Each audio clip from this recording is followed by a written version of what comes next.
in a very small rural village, tiny little rural village, and during COVID, during the lockdown, I met so many people that I didn't know lived in our village because everybody was working from home, and it was actually a fantastic experience, you know. But today I'm in Limerick City. It's grey, it's cloudy. I'm hoping the sun is going to come out. I'm going to talk to you a little bit about young people in rural areas. What do they need and what can you offer? And I'm going to take us through just some of our own sort of experience here in, some of our own experience here in Limerick in terms of our work with rural young people. So I'm going to talk a little bit about our own service, a little bit about the research, and then maybe some things we've put in place to respond to that, if that's okay. Okay, so this is a little bit about ourselves. We're a youth organisation that have been around since 1973.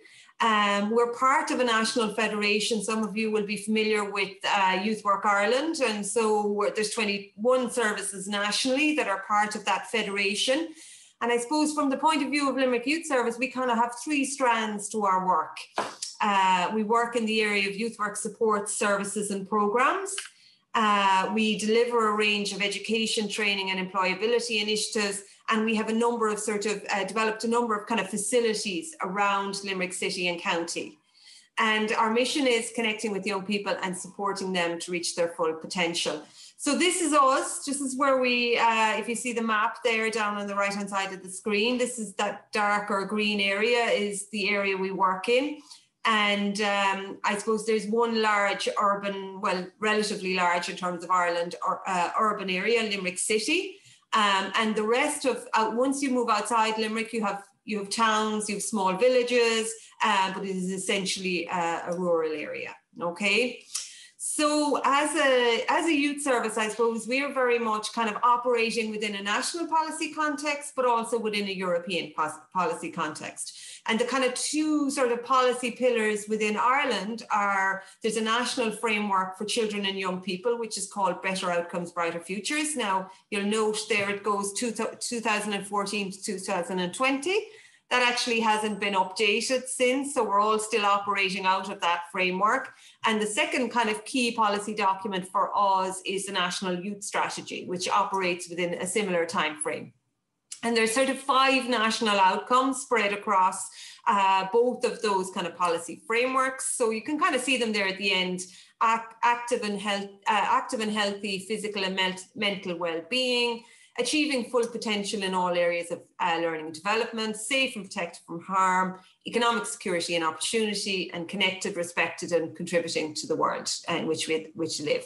So those were the kind of 5 key outcomes that we're all, and I suppose that fit very much in terms of our own mission and strategic plan. And obviously there's the new EU strategy, engage, connect, empower. And within that, there's a number of kind of cross-cutting goals, which very much, I suppose, reflects those 5 national outcomes, in addition to goal 6, which is around moving rural youth forward. And I'm sure you're all very familiar with that. So that was just a little bit to kind of set the policy context for the work we're doing. Okay, so I suppose what we decided and how it came about was a number of years ago, actually just before COVID, we kind of realized that we had quite a lot of information on urban young people, but there were certain cohorts that we didn't have a great understanding, or certainly we didn't have a local understanding of what was happening within the area in which we were operating. So we decided to have a look at young people in the sort of 10 to 18 cohort in rural County Limerick. And it was very much around developing a kind of a socioeconomic demographic profile of those young people, but in addition, gathering some kind of qualitative information on their experiences of being a rural young person living in a rural area in County Limerick. And we used the national framework, the National Better Outcomes, Brighter Future, to frame that piece of research, okay, and consultation. And so we used the 5 national outcomes. Now, interestingly, a piece of work funded through the LEADER program. So there was, within our local kind of LEADER funding strand here in Limerick, there was a rural youth theme, and we used that to actually fund the costs of undertaking this work. And the work actually probably happened over 12 months probably in total from start to completion. Okay. So this is the final report, and that's available on our website, and Mickey has all of the kind of links, etc., for all of that. You know, people can look at the full report, but I'm going to just present you know, some of the findings of that report, and you can, you know, there's quite a lot in it. I'm not presenting the full kind of baseline stuff or whatever, but I will present some of the findings. And obviously throughout the presentation, I've included some photographs of some very rural locations. So this particular one here is a youth leadership program. It's around building building, I suppose, leadership among rural young people in terms of community type initiatives, etc. Okay, so I'm gonna go into the research, and then we'll have an opportunity to kind of maybe interrogate some of the findings a little bit. Okay. So I suppose the research itself, we broke it down into municipal districts. Our model, and I don't know if this is similar for you, but for us, in terms of one of the challenges in a rural area can sometimes be accessing rural young people. There are issues around transport, there are issues around connectivity in terms of digital connectivity. And there are really, you know, if you were to look at rural areas, young people come together in schools, transport is provided. So it can often be one of a really kind of key mechanism to actually access young people. So this piece of research really, we worked very hard to get schools on board, particularly given the cohort of young people we wanted to work with. So we worked with a huge number of schools across the city and county, both primary. So we focused on the final year of primary school, which would be usually 12, 13-year-olds. And then we focused on, within the secondary school system, post-primary school system, we focused on 14-year-olds and 16-year-old cohorts. So we split it into kind of 3 cohorts. We undertook consultations with 263 young people using a kind of a process drama. And facilitators and participants worked together to create essentially an imaginary world and explore themes and issues. We did those consultations within the school system. So we had a spread, and I'll go through some of that in a minute. And we followed those consultations up with a survey. And the survey was structured across those 5 national outcomes. So again, like, I suppose very much we kind of had quite a bit of research undertaking at a national level in terms of young people growing up in Ireland. What we didn't have was maybe a more local colour put on that, and what we didn't have was a more rural colour put on that. So that was the purpose of our piece of research. We had an active involvement and voice of young people, so we used a kind of a pilot group in terms of the research, a pilot group of young people. They informed the design of the consultations, but also informed the design of the survey itself.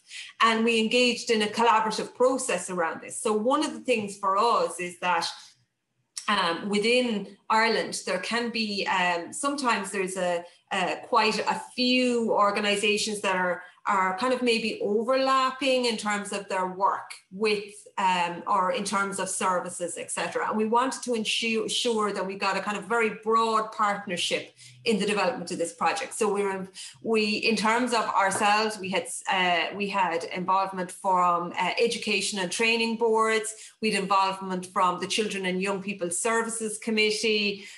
We had involvement from TUSLA, which is the Child and Family Agency. So all of those agencies sort of contributed to this process as it went along. Okay, so essentially, what we're talking about then is within the rural area, and we basically define that as any area outside of the metropolitan area of Limerick City. There's a population of 11,272 young people in the 10 to 18 age group. And that just gives you a breakdown of how the cohort per year. So we're ranging from 1,100 to 1,300 young people in each age cohort up to 18. So that was essentially the grouping we were looking at as part of the research. And I suppose in terms of the survey respondents, we had, I mentioned the age cohorts there. So we had 22% in the 11 to 12 age group, 48% in the 13 to 15 age group, and 30% in the 16 to 18 group. And that's the breakdown in terms of gender.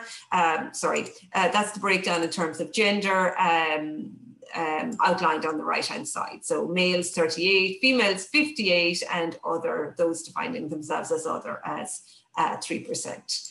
Okay, so physical and mental health was the first theme we looked at.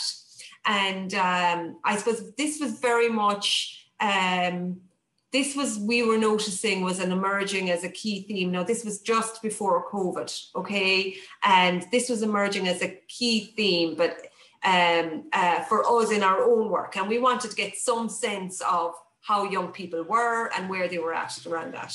And I suppose young people, generally, one of the findings was young people are more likely to seek support from their peers in times of stress, and less likely to seek support from their parents or teacher.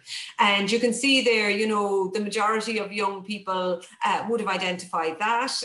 They find it, I suppose young people find it more difficult to talk to their parents and more difficult to talk to their schools or community training centres.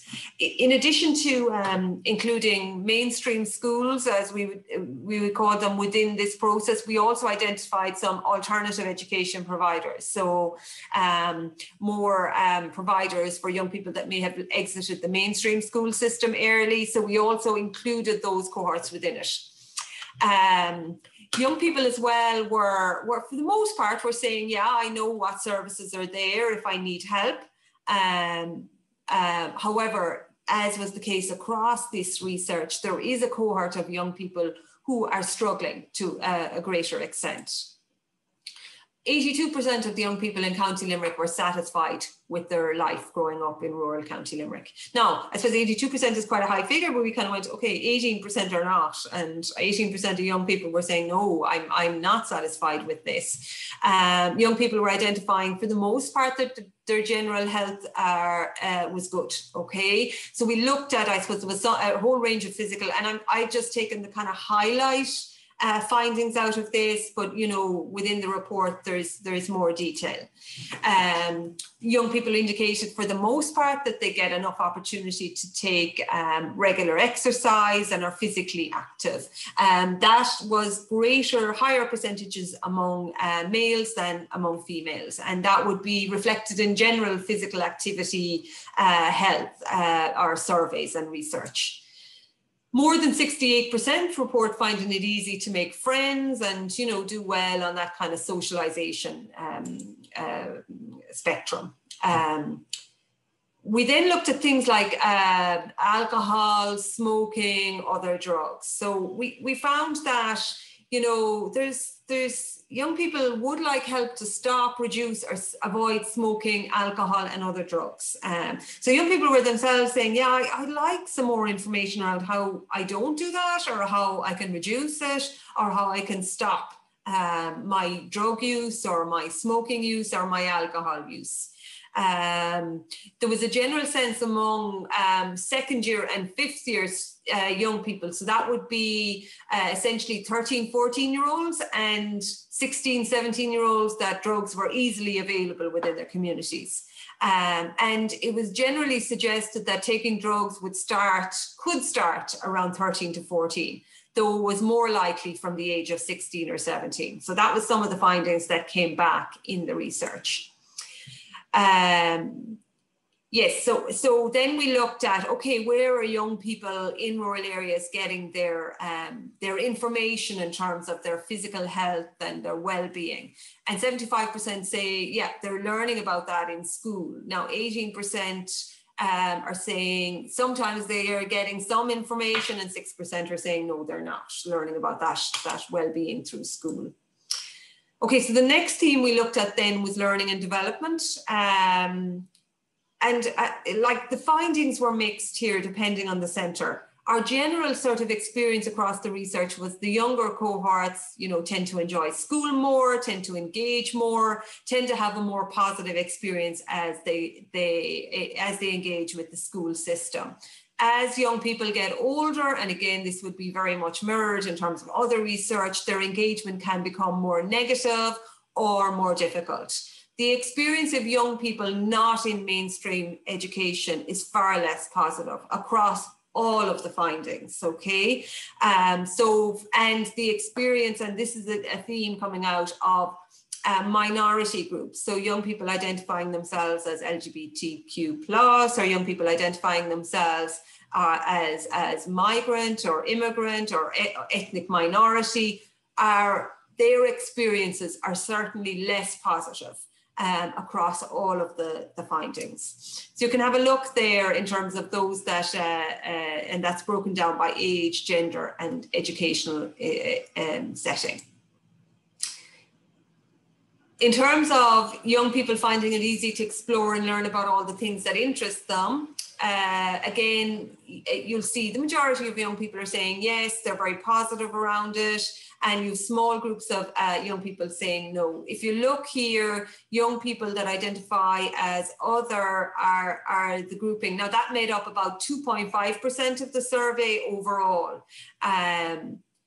So young people who identify themselves as other, or as young people get older, this can sometimes be a challenge. And one of the things that we noticed is in the research is that the younger, that middle cohort, those 13, 14-year-olds are often the ones that are struggling with quite a lot when they've transitioned from primary to secondary education. So they're going from quite often a very small rural school. You could have rural schools in County Limerick that have 30 young people from between the ages of 4 and 12 within the school.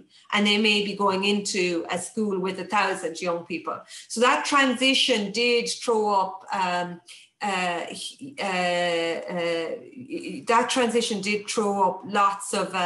lots of challenges for that cohort of young people. Okay, 70% state that if they're struggling with school learning, their parents, guardians are able to help them. Okay, so connected and respected, this is very much around young people's voice and being heard within their communities, within their school, and within their families. So again, you'll notice the younger cohorts are particularly positive around this, and they feel their opinion is taken seriously by guardians, and that declines as young people get older. Significantly more than half feel connected to their communities in which they live, which is really positive. I suppose in terms of, you know, that kind of rural infrastructure and being able to, I suppose, support young people in terms of engaging in their local communities. Again, it declines as young people get older, and I suppose we know that from our own experience of working with young people, it can be more difficult to engage 17, 18, 19-year-olds than it is to engage with 12, 13, 14-year-olds. Okay. So we also asked some questions about interesting in volunteering, and you'll see there again, there's a decline, but nearly over 60% of young people in the 16 to 18 category were interested in volunteering in their own local communities. And again, this is very much our own experience in terms of on the ground working with young people in those age cohorts. And I'll talk a little bit about some programs we have around that. But we found that that group of young people, if they get asked and if there's appropriate supports and infrastructure in place, they will often be very committed in terms of volunteering. Okay, safety and security. This one very much looked at how young people feel in terms of their safety within the home, within their school setting, and within the community. And we looked at everything from how their peers engage with them. So I've sometimes been treated, I've sometimes treated other young people badly, and it just gives you a percentages there, 29% for all, 37% for males and 23% for females. So obviously a higher number of males are identifying that they may be prone to bullying, or, you know, that type of negativity can exist in school and in the community. We also looked at things like social media usage, and this was kind of, I know we know it, but we were kind of surprised that if you'll see nearly 30% of young people were using social media more than 4 hours per day. That was significant for us. And this was before COVID and the lockdowns.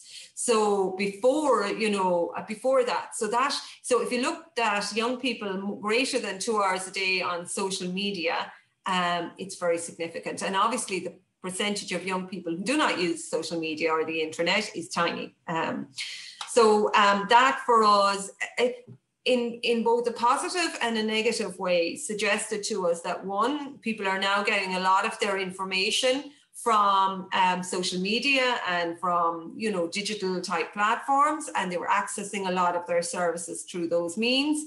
But also then that young people were at potentially greater risk in terms of some of that activity as well. The safety questions then started to look at things like, do you know who to go to for support within your community? And you'll see there again with the younger cohorts, yeah, absolutely. There is a majority that are identifying. Now, I suppose the caveat here is for every, you know, 80% that are saying, yeah, I know where to access my services, we need to flip that and see, well, 20% don't. And 20% don't know what to do if they're feeling they're not safe within either their home or their community or their school, and how to deal with that. In terms of young people knowing the services they can contact if they don't feel safe at home, 70% of 16 to 18-year-olds said they did, 30% said they didn't. 80% of 13 to 15-year-olds and 82% of 11 to 12-year-olds. Economic opportunity then obviously looks at young people's prospects or their kind of potential in terms of after school or if they left school. 1 in 5 young people states that a shortage of money in their respective families prevents them from taking part in education and community extracurricular activities that would be considered the norm by young people in their peers. So these figures were very much higher. You'll see this 50% in terms of youth reach. So this youth reach and CTC here is alternative education provision. So it would be maybe non-mainstream schools or specific types of training interventions for young people over the age of 15. So they'd be mainly young people in the 15 to 18 age cohort, that 50%. That cohort fares badly across all of the findings, okay? Young people, I suppose, very much kind of expressed worries about what they would do when they finished their education. And again, it depended on, you know, as young people aged and reached the point of leaving school, that became a concern. Most young people felt they got quite a bit of support in terms of their families, in terms of what they wanted to do after school. And there was a kind of a general feelings around that. Okay, so the general findings, excuse me for a second, got enthusiastic there. The general findings, the majority of young people, our research locally very much mirrored the findings of the national research. So the majority of young people are doing well across all the 5 national outcomes identified in the national policy framework, Better Outcomes, Brighter Futures. However, right, the numbers, and then kind of key themes emerge for us as a youth service, but also for other type providers such as education institutions, etc. The number of young people who wish to access support to stop, reduce or avoid misuse of substances is relatively high among young people in rural County Limerick, particularly in relation to the use of drugs. Young people are more likely to seek support from their peers in times of stress, and less likely to seek support from parents or teachers. Again, I suppose all of this information was around us, how we design services for rural young people. 1 in 5 young people often struggle with their relationship with parents or guardians, and communication issues were highlighted across the research. 1 in 3 young people aged 16 to 18 expressed dissatisfaction with the levels of information available on sexual relationships, consent, contraception, sexually transmitted diseases. At a time, young people are most likely to be considering or engaging in sexual activity. So one of the key kind of themes that came up was that information is coming too late for young people. It's coming at the end of senior cycle, when it should be coming at kind of 13, 14 years of age. And young people themselves identified that. 1 in 5 young people has knowledge gaps concerning services they can contact if they don't feel safe at home. And 1 in 3 report sometimes being treated badly online. And over half of young people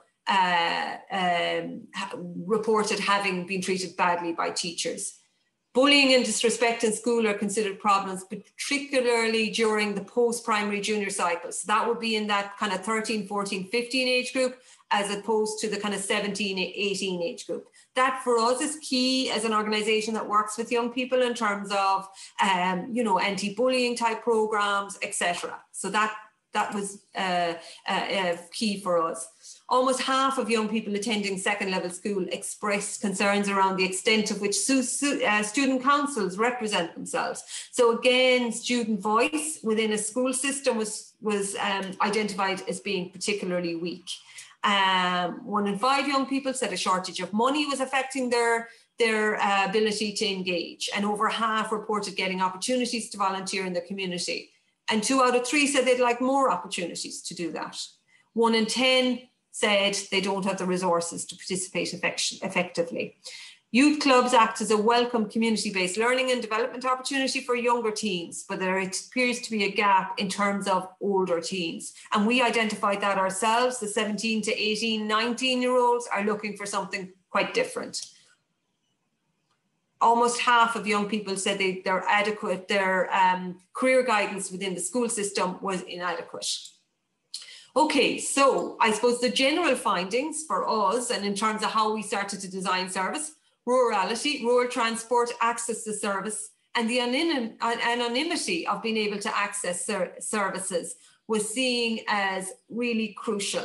So it wasn't necessarily that a rural young person wanted to access a service in their local village, because they generally didn't, because they were very much conscious of how small communities are in rural areas, and how, really everybody knows everybody else's business. And young people didn't necessarily want to access some of the services they needed in that kind of framework. Young people of most concern, and I mentioned those, the majority are doing fine. However, we know that LGBTQ+ young people were struggling, ethnic minorities were struggling, young people who were outside of mainstream school systems were struggling, and young people on what we would call like reduced timetables. So they were actually on suspension from schools, they were out of school, in school, those groupings were struggling. We also, I suppose, young people identified that stress levels were increasing for them, and where to access support. And being heard, local involvement, volunteering, and youth voice was an issue for many rural young people.